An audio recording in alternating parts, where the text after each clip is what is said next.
నమస్తే అండి. ఈరోజు నిన్న చేసిన టెస్ట్ లో ఎంతమంది ఫెయిల్ అయ్యారు? భయపడకండి, నేను ఏ టెస్ట్ లో ఏ సర్జరీలో చెప్పను, ఏ మెంబర్షిప్ లో చెప్పను. మీకు తెలియాల్సింది ఒకటే, మన బాడీలో ఉన్న 2 జాయింట్స్ ఎంతవరకు మనం స్టిఫ్ చేసుకున్నాం. ఈ టెస్ట్ లో అసలు ఎందుకు ఫెయిల్ అయ్యాము, దీన్ని ఎలా రీసెట్ చేసుకోవాలి అనేది ఒక డైలీ రొటీన్ లాస్ట్ వరకు చూడండి. ఫస్ట్ అసలు ఈ టెస్ట్ ఏంటి, ఏం మెషర్ చేస్తుందో చూద్దాం. ఈ టెస్ట్ సిట్టింగ్ రైజ్ టెస్ట్. ఇది ఏంటి అంటే ఒక బ్రెజిలియన్ రీసెర్చ్ వాళ్ళు స్టార్ట్ చేశారు. దాంట్లో పబ్లికేషన్ జరిగింది European journal of research preventing కార్డియాలజీలో. ఈ రీసెర్చ్ లో వాళ్ళు ఏంటి అంటే ఒక 10 స్కోరింగ్ పాయింట్స్ ఇచ్చారు. 5 మనం కింద కూర్చోడానికి, 5 నుంచోడానికి. దీంట్లో వాళ్ళు ఏం కనిపెట్టారు అంటే దాదాపు 2000 మందికి వీళ్ళు టెస్ట్ చేశారు 13 సంవత్సరాల పాటు. 3 కన్నా తక్కువ వచ్చిన వాళ్ళు 5% వరకు చనిపోతున్నారు. ఎవరికన్నా అంటే 8 పైన వచ్చిన వాళ్ళకన్నా. ఇది వింటానికి కొంచెం చేదస్తంగానో అసలు నమ్మశక్యంగా లేదు కాబట్టి భయపడాల్సిన అవసరం లేదు. ఈ టెస్ట్ ఏం చెప్తుంది అంటే మీరు చనిపోతున్నారు అని చెప్పట్లేదు. ఈ టెస్ట్ చెప్తుంది ఏంటి అంటే మన మొబిలిటీ, మన మూమెంట్, మన స్ట్రెంగ్త్, మన ఫ్లెక్సిబిలిటీ ఎలా ఉంది, మన హెల్త్ ఎలా ఉంది అన్నది ఈ టెస్ట్ చెప్తుంది. మన బాడీ ఒక్కొక్క పాయింట్ లూజ్ అయినప్పుడు ఏం చెప్తుందంటే మనం కూర్చుని మన నడుము మజిల్స్ ని షార్టన్ చేసుకున్నాము, లేదంటే పాదాలని ఎక్కువ మూవ్ చేయకుండా వాటిని రిస్ట్రిక్ట్ చేయడం వల్ల వచ్చిన ప్రాబ్లమ్స్ ఇవన్నీ. నేను ఈ రోజు మీకు ఏం చెప్తున్నానంటే ఇవన్నీ మేము ఫిజియోథెరపీలో చదువుకున్నాం. ఈ అన్నిటికీ సొల్యూషన్లు ఉన్నాయి. సో భయపడాల్సిన అవసరం లేదు. ఫస్ట్ హిప్ మొబిలిటీని ఎలా రీస్టార్ట్ చేయాలో చూద్దాం. ఎందుకంటే చాలా వరకు అదే పెద్ద ప్రాబ్లం గా ఉంటుంది. మన మోడరల్ సిట్టింగ్ అందరికి ప్రాబ్లమే, మాకు అదే ప్రాబ్లం. మీరు రోజంతా కూర్చుంటారు, గంటలు కూర్చుంటారు. ఆ కూర్చోవడం వల్ల మీరు కూర్చున్న పొజిషన్ లో నడుం దగ్గర ఉండే muscles, hip flexor muscles short అయిపోతాయి. మేజర్ గా మన సోయస్ మజిల్. ఇవి షార్ట్ అవ్వడం వల్ల ఇంకా పోగా మీరు ఇంకా రోజులు కాస్త సంవత్సరాలు అయ్యే కొద్దిగా మీకు ఏమవుతుందంటే జాయింట్ లో మన జాయింట్ ఏదైతే హిప్ ఫ్రీగా మూవ్ అవ్వాలో అది దాని చుట్టూ ఉన్న క్యాప్సూల్స్ కూడా ఇంతవరకే మన మూవ్మెంట్ అనుకుని అవి స్టిప్ అవుతాయి. వీటి వల్ల మనం కింద కూర్చుని లెగ్సేటప్పుడు బ్యాలెన్స్ దొరక్క మన చేతులు కింద పెట్టేస్తాం. ఇదే ప్రాబ్లం. కింద కూర్చుని లేవడం ప్రాబ్లం కాదు, మీరు చేతులు కాంపన్సేషన్ కి యూజ్ చేయడమే పెద్ద ప్రాబ్లం మాకు. దాన్ని ఎలా రీస్టార్ట్ చేయాలో చూద్దాం. ఇప్పుడు స్టెప్ 1 90-90 హిప్ స్ట్రెచ్. ఇది ఎలా చేస్తామంటే ఫస్ట్ కింద కూర్చోండి, ఒక కాలు ముందుకి పెట్టండి, ఇంకొక కాలు వెనక్కి పెడతారు. అది 2 మోకాళ్ళు 90 డిగ్రీస్లో ఉండాలి. ఇలా కూర్చున్నప్పుడు స్ట్రైట్గా కూర్చోండి, నడుము మీ షోల్డర్స్ని వంచొద్దు.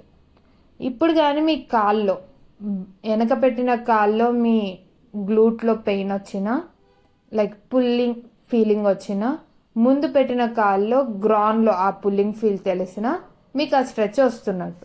లేదు అంటే మీ చెస్ట్ని స్ట్రైట్గా ముందుకు తీసుకెళ్ళండి. ముందుకు తీసుకెళ్ళి అక్కడే ఒక 90 సెకండ్స్ హోల్డ్ చేయండి. ఇనీషియల్గా 30 సెకండ్స్, ఆ తర్వాత 60, అలా 90 సెకండ్స్కి తీసుకురండి. ఇప్పుడు మళ్ళీ లెగ్స్ మార్చండి. నెక్స్ట్ వచ్చి డీప్ స్క్వాట్ హోల్డ్. మన ఇండియన్ టాయిలెట్లో కూర్చున్నట్టు కిందకి ఫుల్గా కూర్చోండి.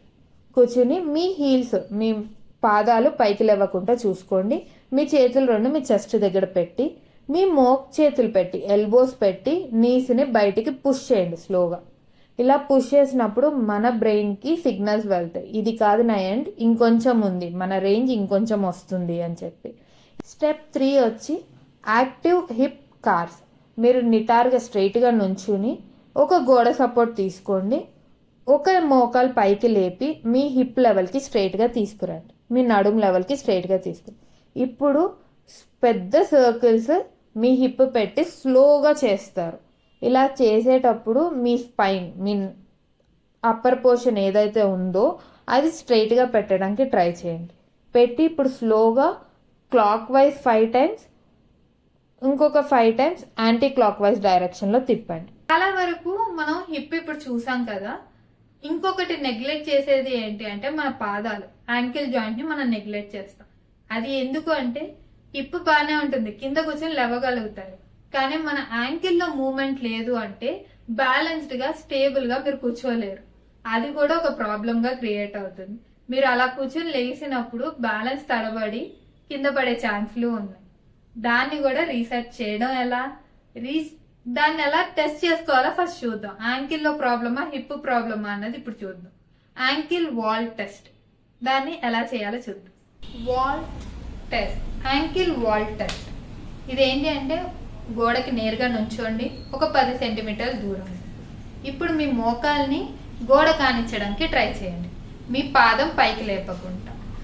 మీరు టచ్ చేయలేకపోతే ఇదే డార్సిఫ్లెక్షన్ రెస్ట్రిక్షన్ అని చెప్తాం. దీన్ని ఇప్పుడే ట్రై చేయండి, వీడియోని పాజ్ చేసి ట్రై చేసి చూడండి. ఇప్పుడు వచ్చే యాంకిల్ ఎక్సర్సైజ్. ఇది ఏంటి అంటే మీరు ఇందాక నుంచున్నట్టే 10 సెంటీమీటర్స్ డిస్టెన్స్లో నుంచుని మీ నీని వాల్కి టచ్ చేయడానికి ట్రై చేయండి. ఇలా ఒక 10 రెపిటేషన్స్ చేయండి. ఇలా చేస్తే మీ డార్సిఫ్లెక్షన్ ఇంక్రీజ్ అవుతుంది, మీ నీ రేంజ్ ఆఫ్ మోషన్ ఇంక్రీజ్ అవుతుంది. ఈరోజు లాస్ట్ ఎక్సర్సైజ్ వచ్చి రెసిస్టెంట్ బ్యాండ్ మొబిలైజేషన్. ఇది ఏంటి అంటే మీ యాంకిల్ చుట్టూ ఒక రెసిస్టెంట్ బ్యాండ్ని వేసుకుని మీ యాంకిల్ని మీ నీస్ని నీ డ్రైవ్ లాగా ముందుకు తీసుకురండి. ఇవి మీకు వెనక్కి పుల్ చేస్తూ ఉంటుంది బ్యాండ్, మీ నీ ముందుకు వస్తుంది. ఇలా చేయడం వల్ల మీకు జాయింట్లో స్పేస్ అనేది మైల్డ్గా క్రియేట్ అవుతుంది, ఎక్కువ క్రియేట్ అయిపోదు, మైల్డ్గా క్రియేట్ అయ్యి మీకు రేంజ్ ఆఫ్ మోషన్ ఇంక్రీజ్ చేస్తుంది. ఇవి కూడా 10 రెపిటేషన్స్ చేస్తుంటే మీ డార్సిఫ్లెక్షన్, మీ యాంకిల్ మొబిలిటీ కూడా ఇంక్రీజ్ అవుతుంది. ఈరోజు మీకు 3 హిప్ ఎక్సర్సైజెస్, 2 యాంకిల్ ఎక్సర్సైజెస్ చూపించాను. ఇవి రోజు చెయ్యండి, చేసి ఎలా ఉందో చూడండి. దానికన్నా ముందు ఇప్పుడు ఈ వీడియోతో మీరు ఆ ఎక్సర్సైజ్ చేస్తుంటే ఇప్పుడు మళ్ళీ కింద కూర్చోండి. కింద కూర్చుని ఒకసారి గాలి తీసుకుని వదిలి ఇప్పుడు నుంచోడానికి ట్రై చేయండి. ఇప్పుడు మీ స్క్వేర్ ఎంత వచ్చిందో చెప్పండి కింద కామెంట్ సెక్షన్లో. టెస్ట్కి ముందు ఎంత వచ్చినాయి, ఎక్సర్సైజ్ తర్వాత ఎంత వచ్చిందో స్కోర్ కింద కామెంట్ సెక్షన్లో చెప్పి ఈ వీడియో ఎలా ఉంది, ఇంకేమి మీకు ప్రాబ్లమ్స్ ఉన్నాయో కింద చెప్తే నేను నెక్స్ట్ వీడియో చేస్తాను. మళ్ళీ వచ్చే వారం కలుద్దాం. అంతవరకు సరే.